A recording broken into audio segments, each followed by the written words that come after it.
ये मानकर बैठे हो कि हिंदुस्तान की आजादी की स्वर्ण जयंती आ गई, 50 साल पूरा हो गया, और मैं आपको आज ये बताने आया हूं कि 50 साल बाद हम ज्यादा गुलाम हो गए।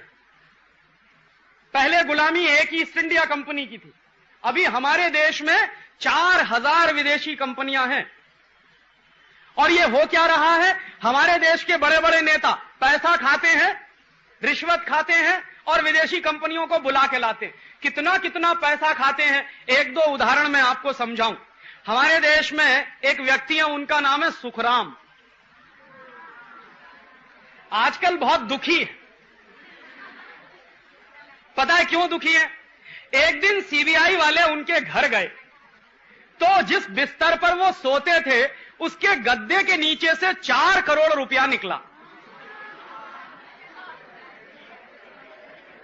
तो सीबीआई वालों ने उनसे पूछा कि ये 4 करोड़ रुपया बिस्तर के गद्दे के नीचे से निकला, इसका माने आपके बैंक बैलेंस में कितना होगा? तो कहने लगे नहीं नहीं, मेरे पास कुछ नहीं है, मेरे पास कुछ नहीं है। तो सीबीआई वालों को भरोसा नहीं हुआ, उन्होंने उनके सारे लॉकर सीज किए और उनके सारे अकाउंट सीज किए, तो पता चला हंड्रेड्स ऑफ करोड़ रुपए की प्रॉपर्टी उसमें से निकली। तो सीबीआई वालों ने पूछा, सुखराम जी ये पैसा कहां से आया? तो कहने लगे भगवान ने दिया है। तो सीबीआई के एक ऑफिसर ने उनसे कहा कि भगवान आपको ही क्यों देता है, मुझे क्यों नहीं देता, हमको क्यों नहीं देता? बाद में सीबीआई ने जब तपास की सुखराम के बारे में, तो पता है जानकारी क्या मिली? जानकारी मिली कि जब ये व्यक्ति हिंदुस्तान के मंत्री थे, सैटेलाइट टेलीकम्युनिकेशन के मिनिस्टर थे, तब इन्होंने क्या किया, हिंदुस्तान की एक सबसे बड़ी कंपनी है आईटीआई, स्वदेशी है हमारे देश की, टेलीफोन बनाती है। तो जो आईटीआई कंपनी टेलीफोन बनाती है, तो उसका जो टेलीफोन का ऑपरेटस है ना, फोन और उसका क्रेडल दोनों मिला के ऑपरेटस, वो जितने रुपए में हमको देती है, 100 रुपए में, 125 रुपए में, 150 रुपए में हमको देती है आईटीआई। सुखराम साहब ने क्या किया कि अब आईटीआई का नहीं लेंगे, अमेरिका की कंपनी का खरीदेंगे। तो अमेरिका की कंपनी ने वो ऑपरेटर्स बेचना शुरू किया 600 रुपए में। हमारे देश में बनता था 150 रुपए का, सुखराम साहब ने वो नहीं खरीदा, अमेरिका से खरीद कर लाएंगे 600 रुपए में। तो उससे क्या होगा, अमेरिका की कंपनी को जो 450 रुपए का मुनाफा होगा, उसमें से कुछ सुखराम साहब को कमीशन मिलेगा। उसका नतीजा क्या हुआ, हमारे देश की सबसे बड़ी आईटीआई नाम की कंपनी तो डिवीजन बंद हो गए, अभी 4 डिवीजन बंद होने वाले हैं, उसके 6 डिवीजन है सारे देश में। तो 2 डिवीजन बंद हो गए क्योंकि वो जो सामान बनाते थे सुखराम साहब ने खरीदना बंद कर दिया, अमेरिका से खरीदना शुरू किया और उसमें करोड़ों रुपए का घोटाला किया, वो पैसा उनको मिला। तो ये किसी मीर जाफर से कम है क्या? लेकिन दुर्भाग्य क्या है, इनको हमने 5 साल तक मंत्री बना के रखा। तो आप सोचिए कि 5 साल में इन्होंने क्या किया होगा इस देश में। ऐसे ही एक दूसरे मीर जाफर हैं, उनका नाम है सुश्री जयललिता।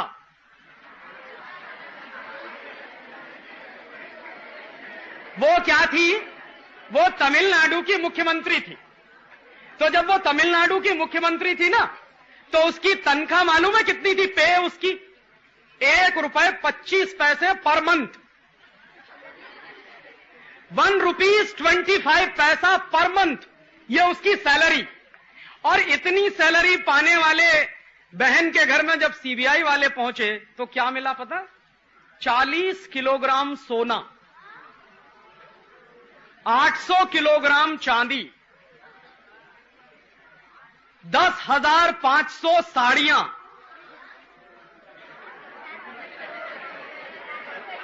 और सुनिए 7,500 सैंडल और सुनिए 44 एयर कंडीशनर और सुनिए 19 लिम्यूजिन कार्स और एक लिम्यूजिन कार की कीमत है 5.5 लाख रुपए इस समय। तो 19 कार्स और आखिर में 65 करोड़ रुपीस कैश। अब आप सुनिए कि उसको तो ₹1.25 पे मिलती थी पर मंथ। इतना पैसा कहां से आया? जिसको ₹1.25 तनख्वाह मिलती हो, उसके घर में 65 करोड़ रुपए कैश, 40 किलोग्राम सोना, 800 किलोग्राम चांदी, 10,500 साड़ियां, 7,500 जूते और 19 विदेशी कार, इतना सब कहां से आया? तो उसकी तपास जब हुई है, अभी पूरी हो चुकी है, तो सीबीआई वालों ने बताया कि ये जब मुख्यमंत्री थी तमिलनाडु की, तो तमिलनाडु में चंदन के जंगल हैं। चंदन समझते हैं? सैंडलवुड। तो हजारों हेक्टेयर के चंदन के जंगल इसने विदेशी कंपनियों को मुफ्त में बेच दिए। तो विदेशी कंपनियों ने क्या किया? उसके बदले में रिश्वत खिलाई, और अब वो रिश्वत खा के अब उनके ऊपर कोर्ट में केस चल रहा है। पता नहीं कब तक चलेगा, ये नहीं मालूम, कब उनको फांसी मिलेगी ये भी नहीं मालूम, लेकिन इस देश में चल रहा है। मीर जाफर नंबर 2 देखिए क्या है। एक मीर जाफर नंबर 3 है, उनका नाम है लालू प्रसाद यादव।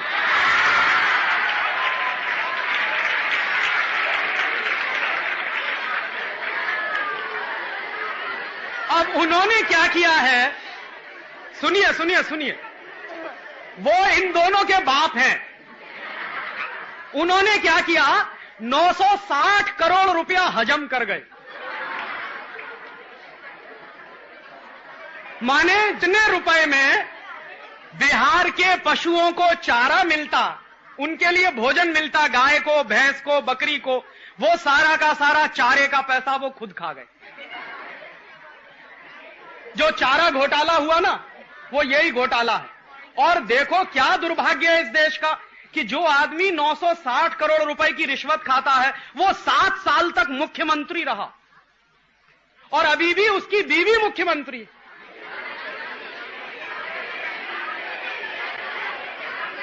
तो आप जरा अपने आप से पूछिए, ये मैं कह रहा हूं इसलिए नहीं, आप अपने आप से पूछिए कि इतने बड़े बड़े मीर जाफर अगर इस देश में हैं, तो क्या होगा इस देश का? सोचिए जरा। बेचारा जो मीर जाफर था वो तो करोड़ 2 करोड़ रुपए में बिका, ये तो 960 करोड़ खाते हैं। और रोज आप अखबार पढ़िए तो कोई भी दिन ऐसा बाकी नहीं जाता जिस दिन हजारों करोड़ का घोटाला ना होता। तो आप जरा सोचिए कि क्या इसी के लिए हमने आजादी पाई थी?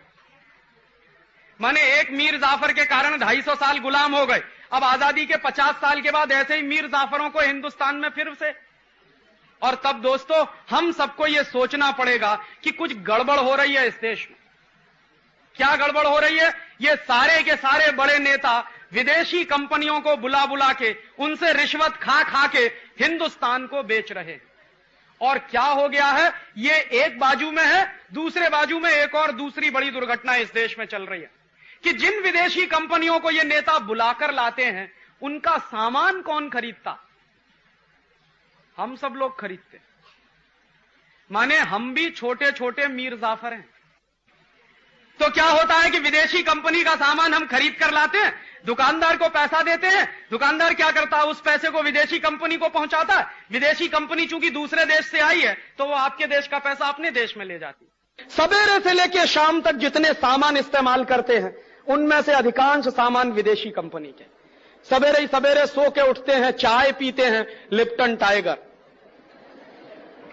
विदेशी कंपनी की, ब्रुक बॉन्ड विदेशी कंपनी की, टी सिटी विदेशी कंपनी की, लिप्टन विदेशी कंपनी की, गॉडफ्रे फिलिप्स विदेशी कंपनी की, ताजमहल विदेशी कंपनी की, और कितने नाम मैं गिनाऊं आपको जो विदेशी कंपनियों की चाय से भरे पड़े। माने हमारा दिन शुरू होता है विदेशी कंपनी की चाय पीकर। चाय पीने के बाद दांत साफ करते हैं तो Colgate, Closeup, Cibaca, Forhans, Gleem, Globe, ढेर सारे टूथपेस्ट और ढेर सारा टूथब्रश। उसके बाद मेरे जैसे लोग दाढ़ी बनाते हैं तो कहते हैं पामोलिव दा जवाब नहीं।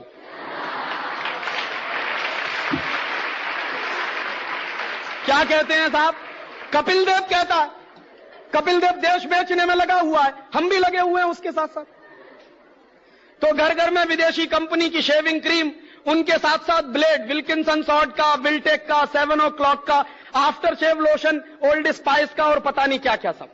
उसके बाद नहाने जाते हैं तो साबुन, Lux, Liril, Rexona, Pears, Camay, Palmolive, Pond's, Johnson and Johnson क्यों खरीदते हैं? ये माधुरी दीक्षित कहती है।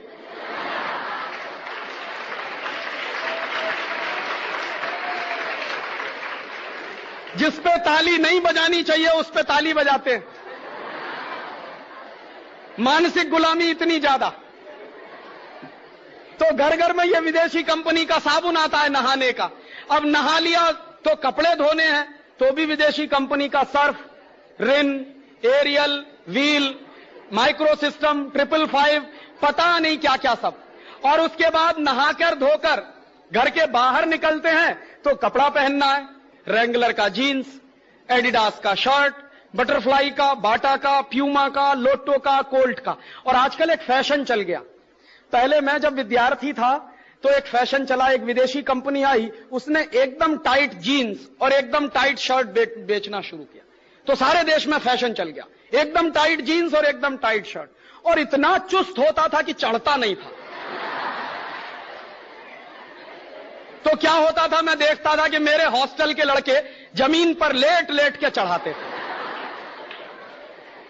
अब क्या हो गया है, अब एक विदेशी कंपनी आई, उसने एक दूसरा फैशन चला दिया, एकदम ढीला पैंट और एकदम ढीली शर्ट, और इतना ढीला कि एक में दो दो आ जाए।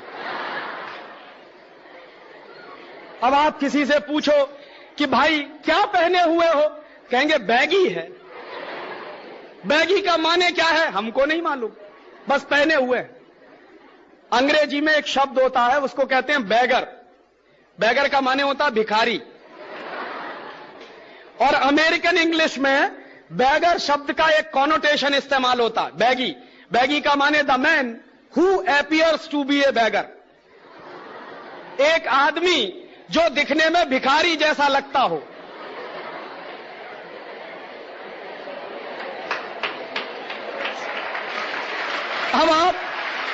अब आप जरा ये सोचिए कि बैगी पहनकर आप स्मार्ट दिख रहे हैं या भिखारी जैसे दिख रहे हैं।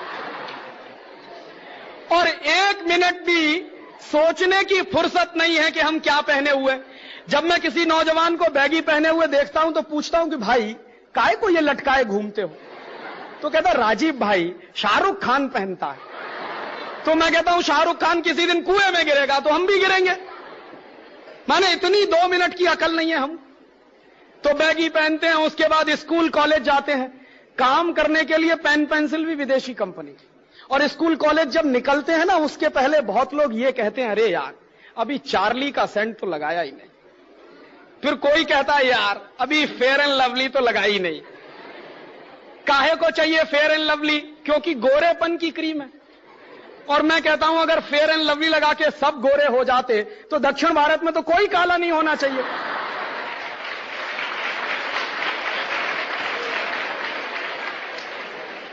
अब इतना सारा सज धज के स्कूल कॉलेज पहुंचते हैं तो काम करने के लिए पेन पेंसिल भी विदेशी कंपनी के, रेनॉल्ड, रोटोमैक। क्यों खरीदते हैं? लिखते लिखते आप जरा मुझे बताइए कि अगर लिखते ही लिखते सब हो जाए तो क्या होने वाला है स्कूल कॉलेजों का। और स्कूल कॉलेज से पढ़ाई पूरी करके घर वापस जाते हैं, चाय नाश्ता करते हैं, वो भी विदेशी कंपनी का, बिस्कुट विदेशी कंपनी का, ब्रिटानिया, नेस्ले, कैडबरीज, मारी का। कॉफी पिएंगे वो भी विदेशी कंपनी की। कुछ लोग चाय कॉफी नहीं पीते, ताकत की चीज पीते हैं, Boost, Horlicks, Protinex, Bournvita, Complan, Maltova. क्यों पीते हैं पता है? टेलीविजन पे एक विज्ञापन आता है, I am a Complan boy, I am a Complan girl. जानते हैं इसका मतलब क्या है? मैं कॉम्प्लॉन का बेटा हूं, मैं कॉम्प्लॉन की बेटी हूं। और कॉम्प्लॉन क्या है? टिन का डिब्बा।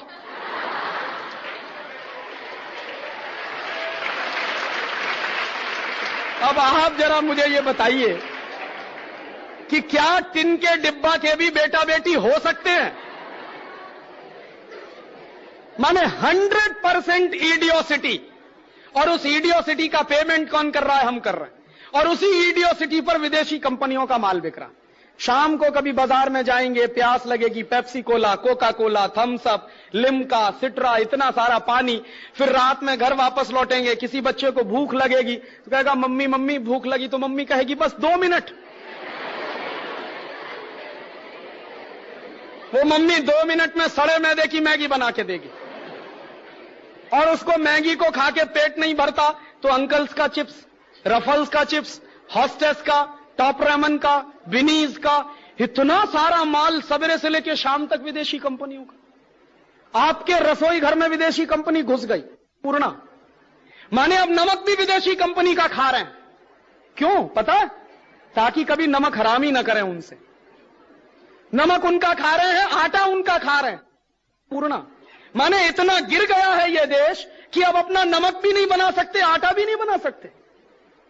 और इतना सामान जो विदेशी कंपनियों का हम खरीद रहे हैं, आपको मालूम नहीं दोस्तों क्या हो रहा है। आप जब सवेरे ही सवेरे चाय कॉफी पी लेते हैं ना, हिंदुस्तान का कबाड़ा हो जाता है। हम जब सब लोग चाय कॉफी पीते हैं तो हिंदुस्तान की खून पसीने की कमाई का 5,600 करोड़ रुपए विदेश चला जाता है। ये जो चाय कॉफी बेचने वाली कंपनियां हैं, ये मुनाफा कितना कमाती। कोई भी विदेशी कंपनी इस देश में चाय पैदा नहीं करती। चाय पैदा हमारे देश के खेड़ूत करते, यहां के किसान चाय पैदा करते हैं। विदेशी कंपनी उनसे चाय खरीदती है। चाय खरीदने के बाद क्या करते हैं, जो बेस्ट क्वालिटी की चाय होती है, ग्रीन लीफ टी जिसको कहते हैं, 1-1 इंच लंबी पत्ती वाली जो चाय होती है, उसको ये विदेशी कंपनी डिब्बे में पैक करके एक्सपोर्ट कर देती है। और उसको डिब्बे में पैक करने के बाद जो चाय का चूरा बचता है, टी डस्ट, उसको फेंक देना चाहिए, उसको दूसरे डिब्बे में पैक करके आपको बेच देती है। माने आप चाय नहीं पीते, चाय की धूल पीते। बेस्ट क्वालिटी प्रोडक्ट आपको नहीं मिलता, सबसे रद्दी क्वालिटी आपको मिलती है। और ये टी डस्ट का खतरा जानते हैं क्या? ये कैंसरस होता है। आपने कभी कभी सुना होगा, कहीं कहीं लिखा रहता है कि सिगरेट मत पीजिए। क्यों? क्योंकि सिगरेट पीना हानिकारक है। क्यों हानिकारक है? क्योंकि सिगरेट पीने से कैंसर हो जाता है। कैंसर क्यों होता है? क्योंकि सिगरेट में एक जहर होता है जिसको निकोटिन कहते हैं। निकोटिन नाम का जहर धुएं के साथ जब शरीर में अंदर जाता है तो कैंसर कर देता है। जो निकोटिन नाम का जहर सिगरेट में है, वही चाय की धूल में भी है और कॉफी में भी। और कितना जहर हम पी रहे हैं।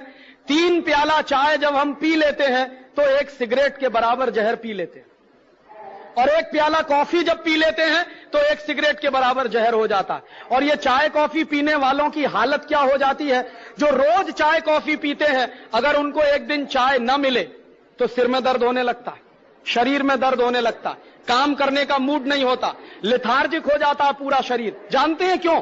आपने देखा है, अफीम पीने वाले आदमी को, चरस पीने वाले आदमी को अगर अफीम ना मिले, चरस ना मिले, तो वो दिन भर कुछ नहीं कर सकता। वही हालत चाय कॉफी की हो गई है।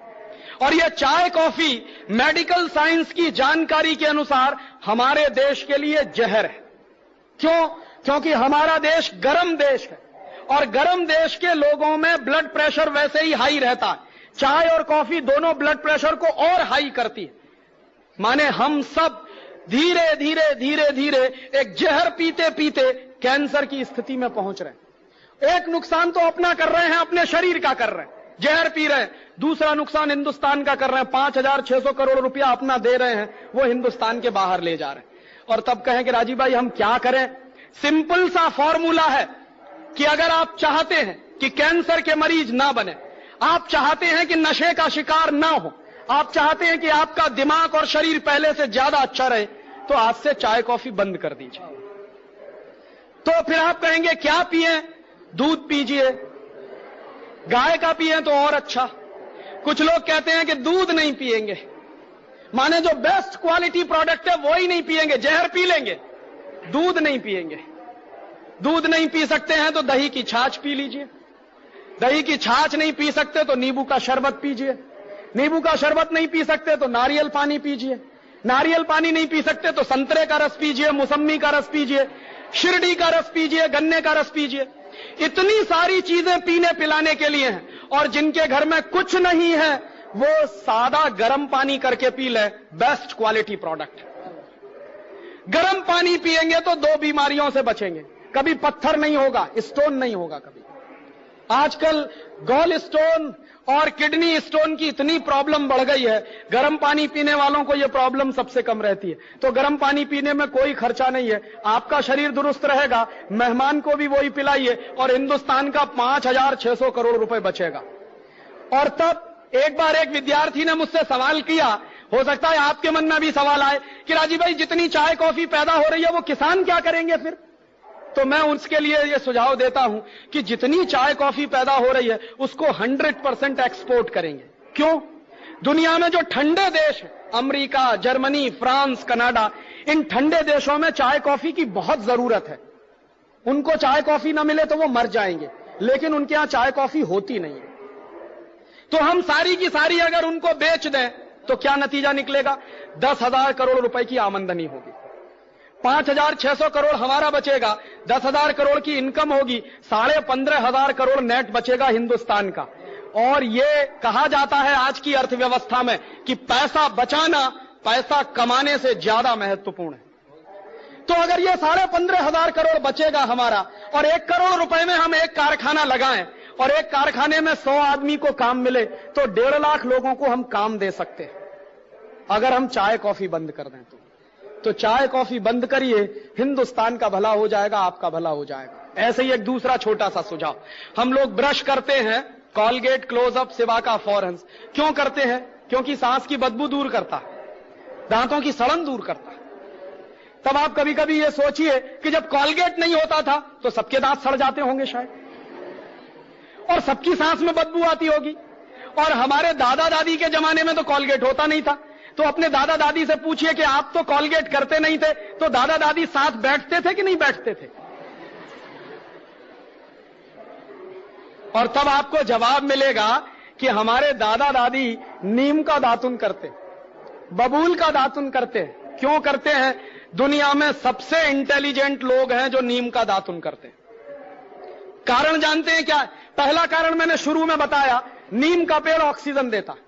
दूसरा एक और जबरदस्त कारण है, जब आप नीम का दातुन चबाएंगे तो आप महसूस करेंगे कि आपके मुंह में लार ज्यादा बनेगा, सैलिवा ज्यादा बनेगा, और जितना ज्यादा सैलिवा बनेगा उतना ही अच्छा डाइजेस्टिव सिस्टम रहेगा, और जितना अच्छा डाइजेस्टिव सिस्टम रहेगा उतना ही अच्छा आपके शरीर की इम्यून पावर रहेगी, और जितना अच्छा डाइजेस्टिव सिस्टम उतनी ही बीमारियां आपसे दूर, क्योंकि 90% बीमारियां पेट की गड़बड़ी से पैदा होती है। पेट की गड़बड़ी ठीक रहने के लिए डॉक्टर कहते हैं आपको कि खाना चबा चबा कर खाइए। क्यों? क्योंकि सलीवा ज्यादा बनता है और खाने को पचाने का काम सबसे ज्यादा सलीवा करता है। लेकिन अद्भुत है नीम का दातुन, जितनी देर चबाएंगे उतनी देर सलीवा मुंह में बनेगा, अपने आप बनेगा। यह अजीब कुदरत है। तो जितना ज्यादा सलीवा बनेगा उतना अच्छा आपके लिए, अच्छा है दांतों के लिए। और एक दूसरी जानकारी, अमेरिका में और जर्मनी में कैंसर की सबसे अच्छी दवा लिमड़ा के पेड़ से बनती है। दोनों देशों में नीम होता नहीं है, अमेरिका में भी नीम नहीं होता, जर्मनी में भी नहीं होता। तो अमेरिका की एक कंपनी ने नीम पर पेटेंट करवा लिया। पेटेंट क्यों करवा लिया है? क्योंकि भविष्य में हिंदुस्तान का लिमड़ा अमेरिका ले जाने की जरूरत पड़े तो कोई तो कानून चाहिए, तो उन्होंने पहले से ही पेटेंट करवा के बैठे हुए। हम बेवकूफ लोगों को मालूम नहीं कि हर घर के सामने नीम का पेड़ लगा है। यह दुनिया की अद्भुत चीज है। एक नीम का पेड़ अगर आपके आंगन में लगा हुआ है तो जान लीजिए 200 और 250 किस्म के वायरसेस और बैक्टीरिया आपके घर से दूर रहेंगे, कभी नहीं आएंगे। नीम का पेड़ जबरदस्त चौकीदारी का काम करता है। तो नीम के पेड़ में इतनी अद्भुत खासियत है, और यह दातुन हजारों साल से इस्तेमाल हो रहा है। अभी कुछ दिन से टेलीविजन ने कहना शुरू कर दिया कि भाई कॉलगेट रगड़ो, तो हमने कॉलगेट चालू कर दिया। अब जो नीम का दातुन करते हैं उनको हम मानते हैं कि ये बेवकूफ लोग हैं, और जो कॉलगेट करते हैं वो मानते हैं कि हम इंटेलिजेंट हैं। है सच में उल्टा। जो नीम का दातुन करते हैं वो सबसे इंटेलिजेंट हैं, और जो कॉलगेट करते हैं वो दुनिया के सबसे बड़े इडियट हैं। पता है क्यों? कॉलगेट बनता कैसे है आपको मालूम है? किसी को नहीं मालूम। क्यों नहीं मालूम? क्योंकि कॉलगेट कंपनी कभी बताती नहीं कि हमने कैसे बनाया ये। उनके डिब्बे पे कभी नहीं लिखते, और कॉलगेट के डिब्बे पे ISI मार्क भी नहीं है, एग मार्क भी नहीं है। क्यों? सबसे रद्दी क्वालिटी है, इसलिए ISI मार्क उसको मिल नहीं सकता। तो जिस पे ISI मार्क भी नहीं है, एग मार्क भी नहीं है, उसी को क्यों खरीद के ले आते हैं? कॉलगेट का टूथपेस्ट दुनिया का सबसे घटिया टूथपेस्ट है। क्यों? क्योंकि जानवरों के हड्डियों के चूरे से बनता। अब मैं किसी से यह कहूं कि जानवरों की हड्डियों का चूरा रोज सवेरे उठकर अपने मुंह से रगड़िए। तो आप कहेंगे क्या फालतू की बात कर रहे हैं। और मैं कहूं कि कॉलगेट करिए तो रोज हम करते हैं। और जानवरों के हड्डियों के चूरे के साथ साथ उसमें एक दूसरी खतरनाक चीज और है, फ्लोराइड। फ्लोराइड नाम उस जहर का है जो शरीर में फ्लोरोसिस नाम की बीमारी करता है। और हिंदुस्तान में पानी में पहले से ही ज्यादा फ्लोराइड है, इसलिए हिंदुस्तान में तो ये सारे पेस्ट बंद कर देने चाहिए। और तीसरी एक और खतरनाक चीज होती है उसमें, हम लोग ये महसूस करते हैं कि पेस्ट वो अच्छा जिसमें ज्यादा से ज्यादा झाग बने, फोम बने। ये झाग पता है किससे बनता है? सबसे ज्यादा झाग बनता है रिन और सर्फ में। क्यों बनता है? क्योंकि उसमें एक पदार्थ मिलाया जाता है जिसको तकनीकी भाषा में हम कहते हैं सिंथेटिक डिटर्जेंट। सिंथेटिक डिटर्जेंट कपड़ा धोने के साबुन में मिलाते हैं, उसी को कॉलगेट में भी मिलाते हैं झाग पैदा करने के लिए।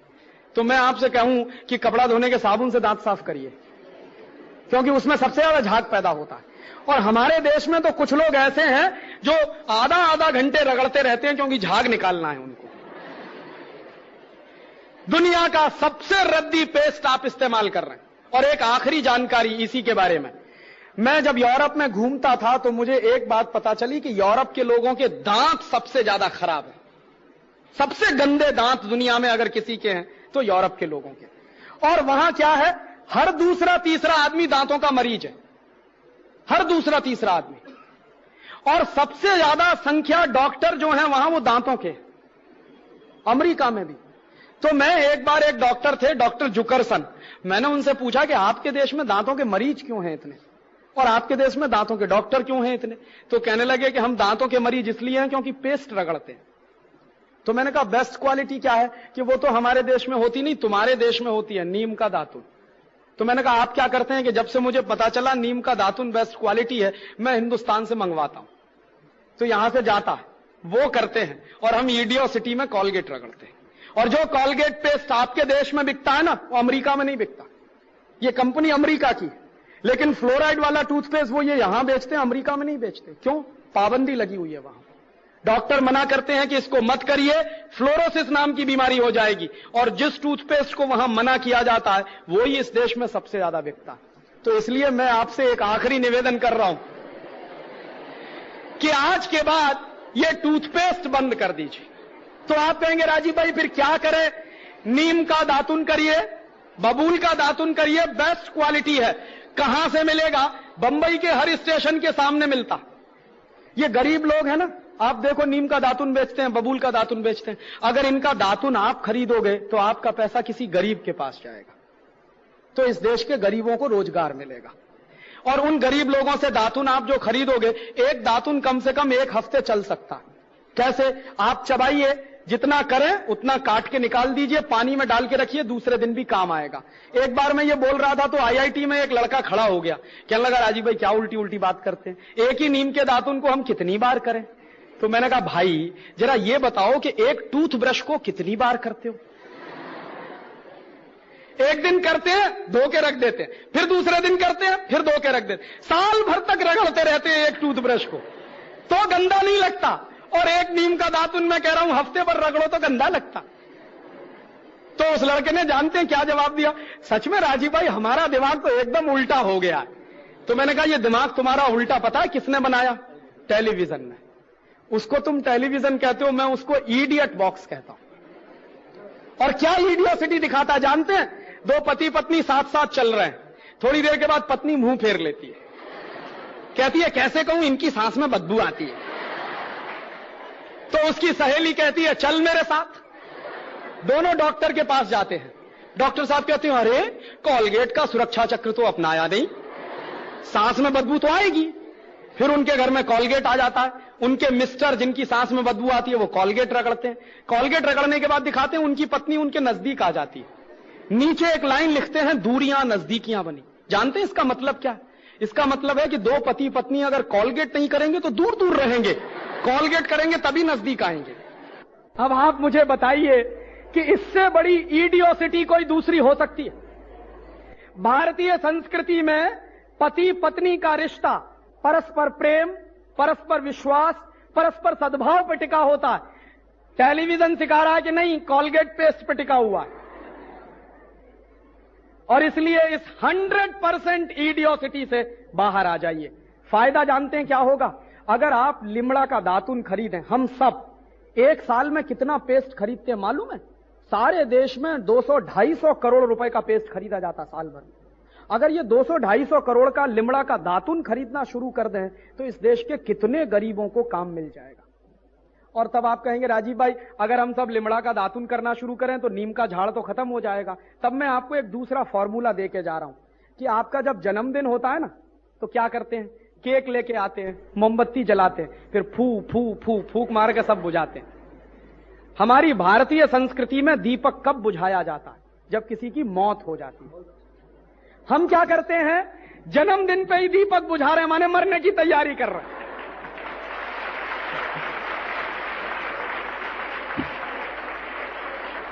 तो आप अगर मुझसे पूछें कि राजीव भाई जन्मदिन कैसे मनाएं, तो उसका बेस्ट फॉर्मूला मैं आपको देके जा रहा हूं। जब भी आपका जन्मदिन आए तो संकल्प करिए कि हम हमारे जन्मदिन पर एक नीम का झाड़ लगाएंगे, पेड़ लगाएंगे। और मान लीजिए आपके 50 जन्मदिन आए तो 50 झाड़ लगेंगे। और एक नीम का झाड़ जब बन जाता है तो साल भर में 15 लाख रुपए की ऑक्सीजन देता है एक नीम का झाड़। तो हमने अगर 50 नीम के पेड़ लगाए अपने हर जन्मदिन पर तो 50 इंटू 15 लाख माने कितना? कोई एक बोले, नहीं सुनाई दिया। कोई एक सिंगल 7.5 करोड़। 7.5 करोड़ रुपए की ऑक्सीजन किसने दी? हमने जो नीम का झाड़ लगाया। अब मैं अगर आपसे ऐसे कहूं कि 7.5 करोड़ रुपया देश को दान करिए, आप कहेंगे है ही नहीं हमारे पास। और अगर मैं ये ऐसे कहूं कि 7.5 करोड़ रुपए की ऑक्सीजन दान करिए, वो हम सब कर सकते हैं। एक एक नीम का झाड़ लगाएं तो आपके देश में दातून की भरमार हो जाएगी। और दातून की भरमार के साथ साथ ऑक्सीजन इतनी इफरात में हो जाएगी कि पर्यावरण का प्रदूषण एक झटके से खत्म हो जाएगा। तो ये बेस्ट फॉर्मूला है, दातून करें, दातून के लिए एक नीम का झाड़ लगाएं और अपने हर जन्मदिन पर लगाएं। हिंदुस्तान की ये जो पर्यावरण की समस्या है इसका भी समाधान हो जाएगा। और ये जो 200-250 करोड़ रुपए बर्बाद हो जाते हैं टूथपेस्ट खरीदने में, वो बच जाएंगे। और ऐसे ही एक आखिरी सुझाव और, एक परदेशी कंपनी आई है, वो पानी बेचती है, Pepsi Cola, Coca Cola, Thums Up, Limca, Citra. और ये जितना पानी है ना, सबकी बोतल पर आपको मालूम है कि क्या क्या मिलाते हैं? कभी नहीं बताते। क्यों नहीं बताते? क्योंकि उसमें जहर मिलाते। जहर पता है क्या है? Carbon dioxide. मेडिकल साइंस कहता है कि कार्बन डाइऑक्साइड को एक्सेल करना चाहिए और ऑक्सीजन इनहेल करना चाहिए। हम क्या करते हैं? लहर पेप्सी पी के कार्बन डाइऑक्साइड अंदर ले जाते हैं। माने दोस्तों, जो लहर पेप्सी है वो सच में जहर पेप्सी है। और ये जहर पेप्सी क्यों है? क्योंकि इसमें कार्बन डाइऑक्साइड है। दूसरी दो चीजें और हैं जो बहुत खतरनाक हैं, सोडियम ग्लूटामेट और पोटेशियम सॉर्बेट। ये दोनों जहर हैं, दोनों कैंसरस हैं। और ये कितना खतरनाक हो सकता है उसका एक दाखिला मैं आपको दूं। 1 साल पहले मैं आया था, ग्रांट रोड के एक कॉलेज में मेरा व्याख्यान हुआ। तो वहां के प्रिंसिपल साहब ने मुझे बताया कि राजीव भाई हमने एक कॉम्पिटिशन किया था। मैंने कहा क्या कॉम्पिटिशन किया? पेप्सी कोला पीने का कॉम्पिटिशन किया। मैंने कहा परिणाम क्या निकला? तो कहने लगे हमारे 2 स्टूडेंट थे, वो फाइनल राउंड में पहुंच गए। तो फाइनल राउंड में पहुंच गए तो मैंने कहा क्या उन्होंने शूरवीरता दिखाई कि 1 घंटे में एक लड़के ने 9 बोतल पिया और दूसरे ने 8 बोतल पिया। मैंने कहा फिर क्या हुआ उसके बाद? कि दोनों मर गए। मैंने कहा फिर आपने क्या किया? कि हम डॉक्टर को लेने गए, उन लड़कों को लेकर डॉक्टर के पास गए। डॉक्टर ने कहा कि इतना कार्बन डाइऑक्साइड पी लिया है कि अब ये बच नहीं सकते। तो मैंने कहा फिर आपने क्या किया? कि तब से हमने हमारी कैंटीन में पेप्सी और कोका कोला बंद करा दिया। मैंने कहा प्रिंसिपल साहब आपको अकल तो आई, लेकिन तब आई जब आपके 2 स्टूडेंट मर गए। ये इतना खतरनाक जहर है। और एक बार मैंने एक्सपेरिमेंट किया पेप्सी कोला पे, मेरा एक दांत टूट गया। तो मैंने क्या किया? उसको पेप्सी कोला की बोतल में डाल दिया। 9 दिन के अंदर पूरा दांत डिसॉल्व हो गया। ये जो दांत होता है ना, ये इतनी कड़ी चीज है कि मिट्टी में दबा दीजिए 1 साल तक गलता नहीं है, ये ऐसे का ऐसे ही निकल आएगा। लेकिन वो दांत 9 दिन के अंदर पेप्सी कोला में गल गया। क्यों? क्योंकि जहर है उसमें। और मैंने कहा कि जब दांत इसमें गल सकता है तो पेट का क्या क्या गलेगा जब आप उसको पी रहे हैं। और तब लोग पेप्सी जब पीते हैं, कोका कोला पीते हैं, तो मैं लोगों से पूछता हूं, मैंने कभी पिया नहीं। कभी कभी मैं मेरे दोस्त से कहता हूं कि भाई तुमको क्या लगता है जब तुम पेप्सी पीते हो? तो कहता है राजीव भाई, नाक में सनसनी होती है, दिमाग में सनसनी होती है, खट्टी खट्टी डकारें आती हैं। मैंने कहा काहे को पी रहे हो फिर भाई? इतनी प्रॉब्लम हो रही है फिर भी बोतल पे बोतल चढ़ाए चले जा रहे हैं। क्यों पी रहे हैं मालूम है? सचिन तेंदुलकर कहता है, अजहरुद्दीन कहता है, शाहरुख खान कहता है, आमिर खान कहता है, जूही चावला कहती है, ऐश्वर्या रॉय कहते हैं। और ये सब क्यों कहते हैं जानते हैं? लाखों लाखों करोड़ों करोड़ों की रिश्वत मिलती है इनको पेप्सी कोला से। सचिन तेंदुलकर हर साल पेप्सी कोला से 70 लाख रुपया लेता है, इसके लिए उसका धंधा करता है। ये शाहरुख खान और आमिर खान ये 1-1 करोड़ लेते हैं, इसलिए पेप्सी कोला का धंधा करते हैं। ये जितने क्रिकेट के खिलाड़ी हैं जिनको आप नेशनल प्लेयर कहते हो, ये सब विदेशी कंपनियों के एजेंट हैं दोस्तों। हर एक क्रिकेट खिलाड़ी जो टी-शर्ट पहनता है उस पे पेप्सी लिखा रहता है, विल्स लिखा रहता है। अब आप पूछिए ये प्रश्न कि ये तो हिंदुस्तानी लोग हैं, विदेशी कंपनी की विज्ञापन क्यों कर रहे हैं? तो आपको पता चलेगा कि ये बड़े बड़े गद्दार लोग हैं। सचिन तेंदुलकर को हर महीने 50,000 रुपए पगार मिलती, हमारे खून पसीने की कमाई से।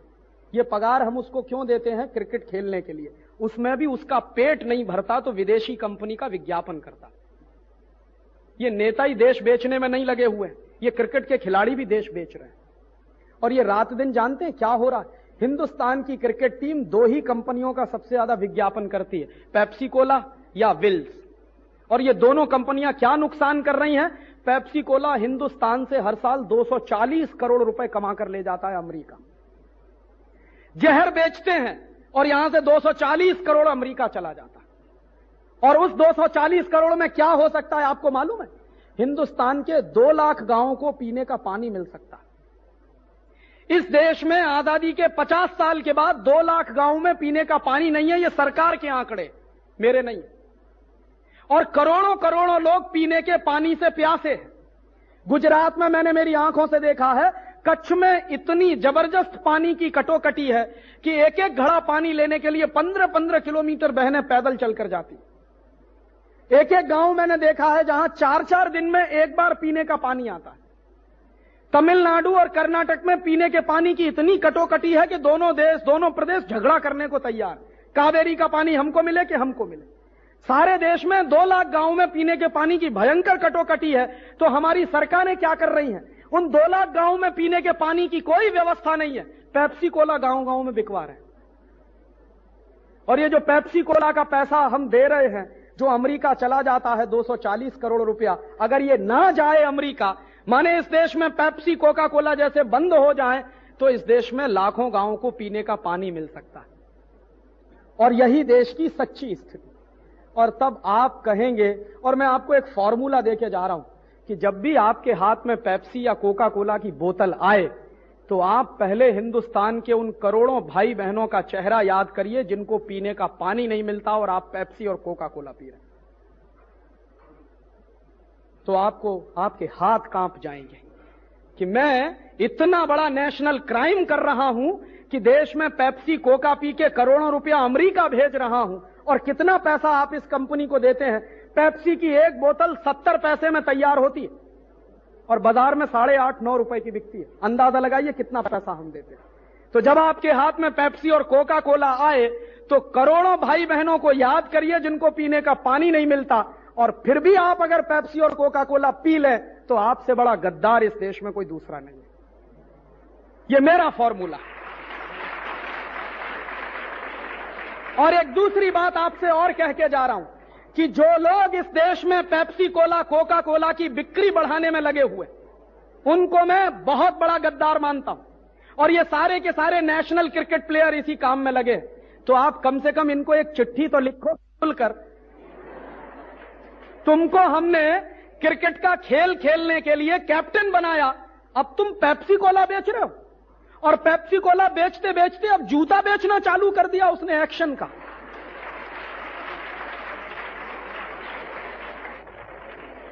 कितने शर्म की बात है कि आपके देश का नेशनल क्रिकेट कैप्टन जूता बेच रहा, और x cricket captain Kapil Dev ना जूते भी सांस लेते हैं।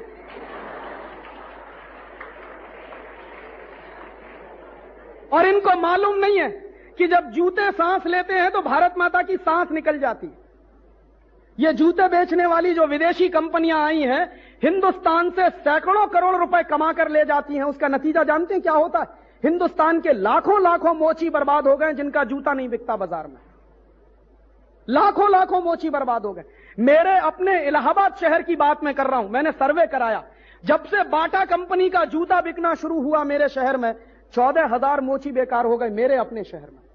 पहले वो जूता बनाते थे और बेचते थे, गांव गांव में एक मोची होता था, उसका जूता बनता था और बिकता था। अब उस मोची का जूता कोई नहीं खरीदता, सब बाटा का खरीद के लाते। लाखों मोचियों को बर्बाद कर दिया इन कंपनियों ने जूते बेच बेचकर, और उसका धंधा बढ़वाते हैं ये कपिल देव और तेंदुलकर जैसे। और जानते हैं क्या होता है कि हमारे कमरे में फोटो भी इन्हीं गद्दारों का लगा रहता है, तेंदुलकर का या कपिल देव का। माने जो देश में नेशनल क्राइम कर रहे हैं उनको हमने अपना हीरो बना रखा है। और एक दूसरी बात और बताऊं तो आपको ख्याल आएगा कि ये लोग कितना बड़ा देश के साथ धोखा कर रहे हैं। एक कंपनी है, उसका नाम है आईटीसी, ये अमेरिका की कंपनी, ये सिगरेट बनाती। सिगरेट का विज्ञापन हिंदुस्तान में टेलीविजन पे नहीं आ सकता, इसका कानून है। तो ये कंपनी क्या करती है कि सीधे तो अपना विज्ञापन दे नहीं सकते, तो ये क्या करते हैं, क्रिकेट की सीरीज स्पॉन्सर करते, विल्स कप करवाते या पेप्सी कप करवाते। तो उसमें क्या होता है, बार बार टेलीविजन पे उनका जाहिरात आता है। कैसे आता है? आपने देखा है, जिस क्रिकेट के मैदान में मैच होता है उसके विकेट पे विल्स लिखा रहता है। काहे को भाई? अंतरराष्ट्रीय क्रिकेट का तो कानून यह है कि विकेट एकदम प्लेन होना चाहिए। प्लीज, अंतरराष्ट्रीय कानून यह है कि विकेट एकदम प्लेन होना चाहिए, लेकिन उस पर विल्स का स्टिकर लगा रहता है। क्यों? क्योंकि आप जितनी देर देखेंगे आपकी आंखों में Wills Wills Wills Wills Wills पढ़ा जाएगा। फिर क्या होता है कि क्रिकेट के खिलाड़ी जिस एंड से बॉल फेंकते हैं उस तरफ भी विल्स लिखा रहता, दूसरे तरफ भी विल्स लिखा रहता, मैदान में चारों तरफ विल्स विल्स विल्स ही लिखा रहता। फिर उसके बाद क्या होता है, जो खिलाड़ी बल्ला लेके खेलने आता है उस पे भी स्टिकर विल्स का लगा रहता।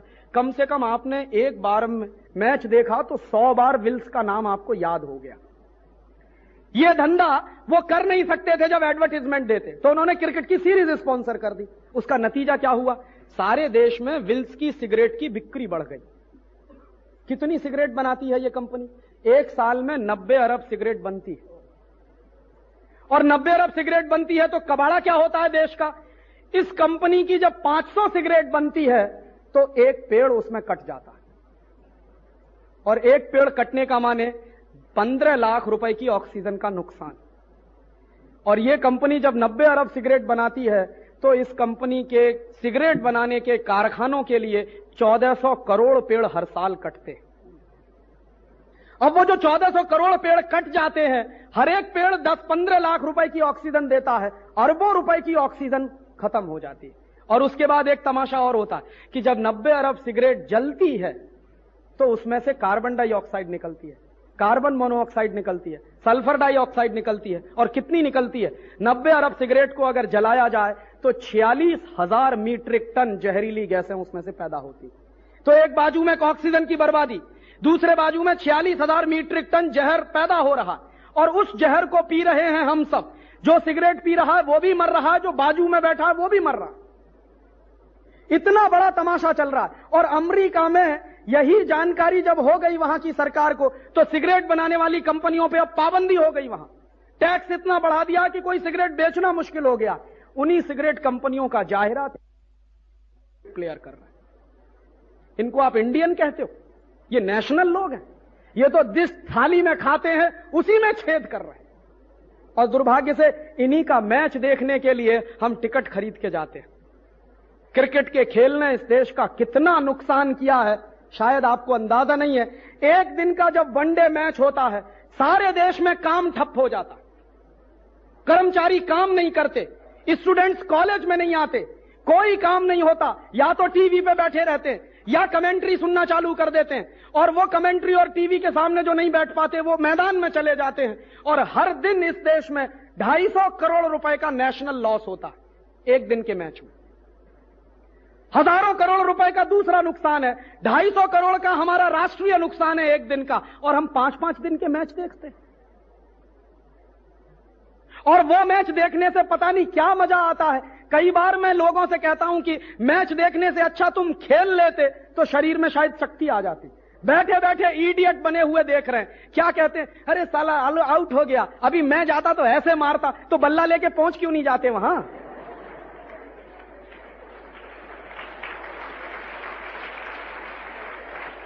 और तब इसके साथ जुड़ी हुई एक आखिरी बात कि ये क्रिकेट का खेल इस देश में कौन लेकर आया? अंग्रेज लेकर आए। और अंग्रेजों ने इस देश में क्रिकेट का खेल प्रचारित क्यों किया? इस देश की बर्बादी के लिए। दुनिया के जो इंटेलिजेंट देश हैं कोई क्रिकेट नहीं खेलता। अमेरिका में क्रिकेट नहीं होता, जर्मनी में क्रिकेट नहीं होता, फ्रांस में क्रिकेट नहीं होता, जापान में क्रिकेट नहीं होता, चीन में क्रिकेट नहीं होता, साउथ कोरिया में क्रिकेट नहीं होता, मलेशिया इंडोनेशिया में क्रिकेट नहीं होता, और जितने देशों में क्रिकेट नहीं होता वो सब इस समय बहुत ऊंचे देश हैं अर्थव्यवस्था के हिसाब से। और जिन जिन देशों में क्रिकेट का खेल खेला जाता है सबका कबाड़ा हो रहा है। दुनिया में सिर्फ 12 देश हैं जहां क्रिकेट खेला जाता है, उन सब देशों की हालत देख लीजिए, एक से एक बदतर है। तो आप ये कर क्या रहे हैं? काहे का मोह पाला है आपने ये क्रिकेट का? और तब मैं आपसे ये कह रहा हूं कि ये पेप्सी बिल सिर्फ इनका बहिष्कार मत कीजिए, इन क्रिकेट खिलाड़ियों का भी बहिष्कार करिए। और इनको कम से कम एक चिट्ठी लिखिए कि हमने तो तुमको देश के खेलने के लिए बनाया था, तुम तो गद्दारी कर रहे हो इस देश से। और कभी कभी मैं आपको बताऊं कि ये क्रिकेट के खेल में हार जीत ऐसे ही नहीं होती, बाकायदा रिश्वत दी जाती है और ली जाती है, इसलिए हारते हैं और जीतते हैं। और यह किस्सा खुल गया, हमारे ही देश की क्रिकेट टीम के एक खिलाड़ी मनोज प्रभाकर ने यह सारी कहानी खोल दी। उसने कहा है कि मैं पैसा लेके खेलता था और इंडियन क्रिकेट टीम में बहुत सारे ऐसे खिलाड़ी हैं जो पैसा लेके खेलते हैं। और कैसे खेलते हैं? आपने सुना होगा कि करप्शन नेता करते हैं, नेताओं से बड़ा करप्शन ये करते। क्या करप्शन है मालूम है? एक बार वेस्ट इंडीज और इंडिया का मैच हुआ कानपुर में, ट्रायंगुलर क्रिकेट सीरीज थी, सेमीफाइनल मैच था। उसमें वेस्ट इंडीज की टीम पहले खेली, 236 रन बनाए उसने। इंडिया की टीम दोबारा खेलती थी, 34-35 ओवर का खेल बीता, 6 खिलाड़ी आउट हुए, 194 रन बना, 4 खिलाड़ी बाकी थे, 15 ओवर्स का खेल बाकी था। धीमे धीमे भी खेलते तो रन बन जाते। उस समय क्रीज पर खेल रहे थे मनोज प्रभाकर और नयन मोंगिया। इन दोनों खिलाड़ियों ने जानते हैं क्या किया? टुक टुक करके पूरा खेल निकाल दिया, 15 ओवर बिता दिए और 12 रन बनाए। जीता हुआ मैच हिंदुस्तान हार गया। शाम को क्रिकेट कंट्रोल बोर्ड की मीटिंग हुई, उसमें एक अधिकारी हैं IS बिंद्रा, उन्होंने एक कमेटी बनाई कि जांच करो ये क्यों हारा मैच। तो कमेटी ने जांच की तो पता चला कि खिलाड़ियों को रिश्वत दी गई है। कौन कौन खिलाड़ी को रिश्वत दी और किसने रिश्वत दी?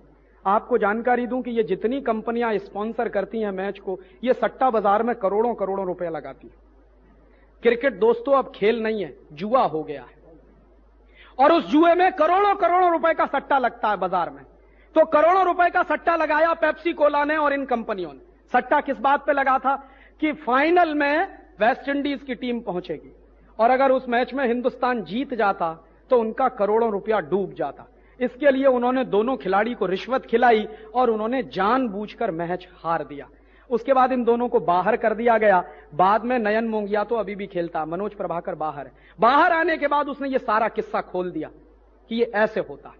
और अब जब किस्सा खोला है तो चंद्रचूड़ साहब की अध्यक्षता में कमेटी बनी है, उसकी रिपोर्ट अभी आएगी, आपकी आंखें फट जाएंगी कि हो क्या रहा है इस देश में।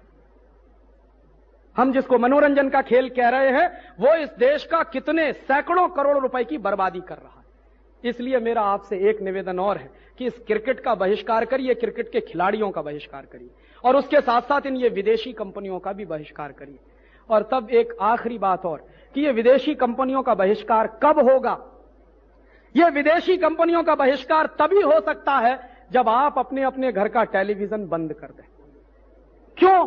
क्योंकि विदेशी कंपनियों की जितनी जाहिरात है वो टेलीविजन के माध्यम से, और रात दिन हमको ये जाहिरात सुना सुना के वो सामान खरीदवाते हैं। हम टेलीविजन क्यों देखते हैं? कई बार मैं लोगों से ये प्रश्न करता हूं कि टेलीविजन क्यों देख रहे हैं? काहे को एंटीना लगाया है, काहे को डिश एंटीना लगाया है, और जिनके घर में डिश एंटीना नहीं उन्होंने केबल कनेक्शन ले लिया है, सब एक ही जवाब देते हैं, राजीव भाई मनोरंजन करना।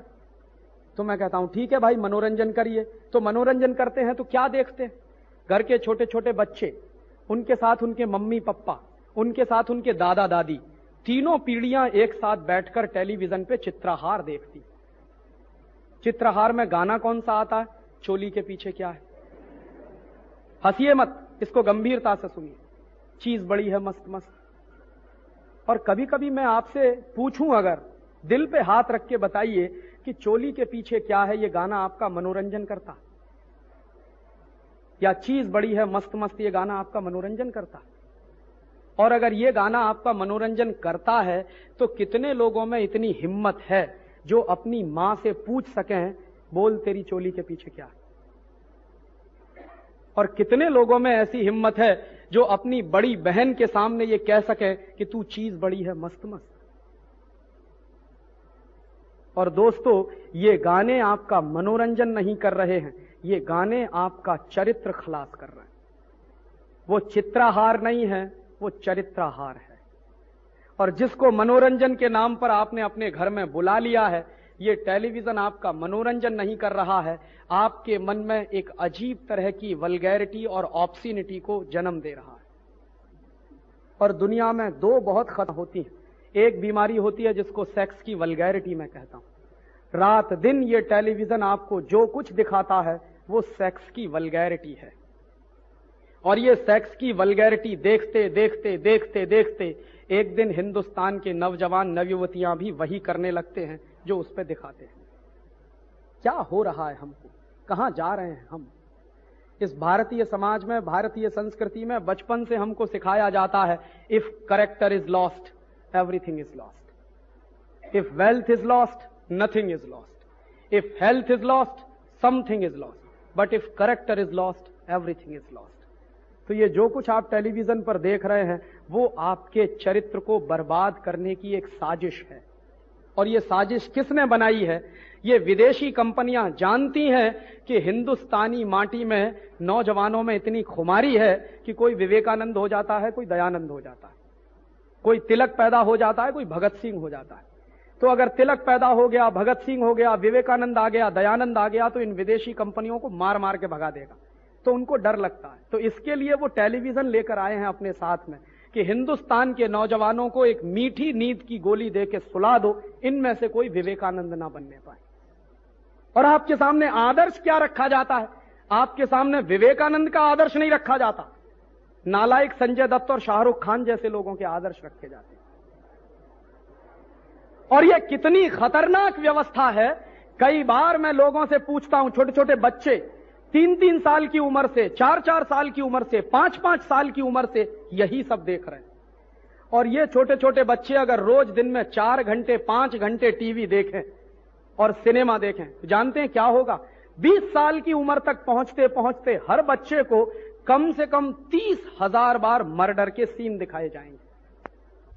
हर फिल्म में मर्डर, हर एपिसोड में मर्डर, हर एपिसोड, हर फिल्म में वॉयलेंस, हर एपिसोड में वॉयलेंस, हर एपिसोड में मारामारी। काहे को इतनी मारामारी दिखाते? क्यों इतनी वॉयलेंस हमको दिखाई जाती? पता है क्यों? हिंदुस्तान में सबसे ज्यादा वॉयलेंस से नफरत की जाती। यह देश अहिंसा वाला है, इसलिए भारतीय संस्कृति को बर्बाद करना है तो अहिंसा की जगह हिंसा को लाना पड़ेगा। तो वो हिंसा हर आदमी कैसे करेगा? हर आदमी तभी हिंसा करेगा जब बार बार हिंसा देखेगा। और ये बार बार की जो हिंसा हम देखते हैं, इसका नतीजा जानते हैं क्या होता? मर्डर देखते देखते देखते देखते देखते देखते मन की दया खत्म हो जाती है, करुणा खत्म हो जाती है। और हमारे देश में एक कहावत कही जाती है, दया धर्म का मूल है। माने जब दया ही नहीं होगी मन में, धर्म कहां टिकने वाला है? तो वो सीधा आक्रमण आपके धर्म पर है। ये वॉयलेंस बहुत ही खतरनाक चीज होती है। और उसके साथ दूसरी खतरनाक चीज होती है सेक्स की वल्गैरिटी। ये सेक्स की वल्गैरिटी हजारों हजारों, लाखों लाखों, करोड़ों करोड़ों नौजवानों को बर्बाद कर रही है। और यह बर्बादी सिर्फ अपने देश में आ रही है ऐसा नहीं है, अमेरिका में और यूरोप में यह बर्बादी आ चुकी है। और यूरोप के देशों में यह सेक्स की वल्गैरिटी की कितनी बर्बादी आई है, एक ही उदाहरण ताजा ताजा आपको देना चाहता हूं। 3-4 दिन पहले एक अखबार निकला, गुजरात समाचार। गुजरात समाचार के दूसरे नंबर के पेज पर एक खबर है। क्या खबर है? ब्रिटेन में 11 साल का बच्चा पिता बन गया है। और ब्रिटेन में अगर 11 साल का बच्चा पिता बन गया है तो उसके पत्नी की उम्र क्या है मालूम है? 15 साल। 15 साल के बच्चे जिनकी उम्र स्कूल में जाने की है, कॉलेज में जाने की है कि मम्मी पापा बनने की है। और ये 11 साल और 15 साल के बच्चों को मां और पिता बनने का नुस्खा किसने दिया है? किसने फॉर्मूला दिया उनको? वो टेलीविजन से आया, सिनेमा से आया। और इस सिनेमा और टेलीविजन ने यूरोप के सारे नौजवानों को बर्बाद कर दिया। मैं कितने यूरोपियन देशों में जाता था और वहां के लोगों से एक ही सवाल पूछता था कि आपके देश की सबसे बड़ी सोशल प्रॉब्लम क्या है? तो वो कहते थे कि राजीव भाई, सबसे बड़ी प्रॉब्लम है कि हमारे देश में 10 साल की, 12 साल की, 14 साल की बच्चियां मां बन जाती। ये सबसे बड़ी प्रॉब्लम। और शादी करने की उम्र आते आते कोई लड़की 10 बार एबॉर्शन कराती है, कोई 15 बार कराती है। ये उनकी प्रॉब्लम है। वर्जिनिटी क्या होती है ये उनको नहीं मालूम है। क्यों नहीं मालूम है? भारतीय संस्कृति क्या होती है ये भी नहीं मालूम है। संयम क्या होता है, अपने ऊपर संयम रखने की व्यवस्था है। विद्यार्थी जीवन तो संयम वाला जीवन होता है, ये हर धर्म कहता है इस देश में। इसलिए विद्यार्थियों को गुरुकुल में जाना पड़ता था ताकि 25 साल तक संयम के साथ आप शिक्षा ग्रहण करिए। वो संस्कृति उनको नहीं आती। और उसके बाद आज उनके यहां प्रॉब्लम इतनी जबरदस्त हो गई है कि बिना शादी के पैदा होने वाले बच्चों को रखें कहां? तो बिना शादी के पैदा होने वाले बच्चों को रखने के लिए ही उनके देशों में कॉन्वेंट स्कूल खोले गए। कॉन्वेंट स्कूलों में यूरोप में कौन बच्चे पढ़ते हैं जिनके मम्मी पापा का पता नहीं है? क्यों नहीं पता है? हिम्मत नहीं है ये बताने की कि ये मेरा बेटा है या मेरी बेटी है। क्यों नहीं हिम्मत है? शादी के पहले हुए हैं। क्यों हो गए हैं शादी के पहले? टेलीविजन पे जो कुछ देखते थे, सिनेमा में जो कुछ देखते थे, वही किया फिर अपने जीवन में। और अब वही वल्गैरिटी अमेरिका में कितनी जबरदस्त आई है। अमेरिका में एक कमीशन बिठाया हुआ है। उस कमीशन में 2 चेयरमैन हैं। दोनों सौभाग्य से एक बार मेरे दोस्त बने थे। 4 साल पहले की बात है। मैं एक बार एक इंटरनेशनल कॉन्फ्रेंस में गया था, बॉन में, फिर फ्रैंकफर्ट में। वहां मेरी उनसे मुलाकात हुई। अभी वो दोनों व्यक्ति अमेरिका की सरकार के एक कमीशन के चेयरमैन हैं। वो कमीशन कर क्या रहा? कमीशन को जिम्मेदारी दी गई है कि पिछले 33 साल में टेलीविजन से अमेरिका में क्या नुकसान हुए हैं इसका अध्ययन करो। तो कमीशन की पहली रिपोर्ट आई है। वो रिपोर्ट क्या कह रही है? 90 million American youths are spoiled due to television and cinema. 9 crore अमेरिकी नौजवान बर्बाद हो गए हैं टेलीविजन और सिनेमा देखकर। 9 करोड़। अमेरिका की कुल आबादी कितनी है? 27 करोड़। 27 करोड़ आबादी में से 9 करोड़ बिल्कुल बर्बाद हो चुके हैं। और उन 9 करोड़ बच्चों की बर्बादी कितनी है? हर पहला और दूसरा बच्चा सीजोफ्रेनिक हो गया, पागल हो गया। और वो पागलपन सेक्स का पागलपन है। अमेरिका में किस कदर पागलपन है आप उसका अंदाजा नहीं लगा सकते।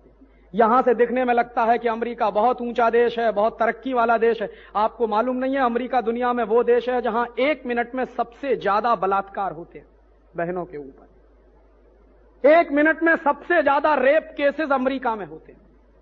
1 मिनट में सबसे ज्यादा मोलेस्टेशन के केसेस अमेरिका में होते हैं।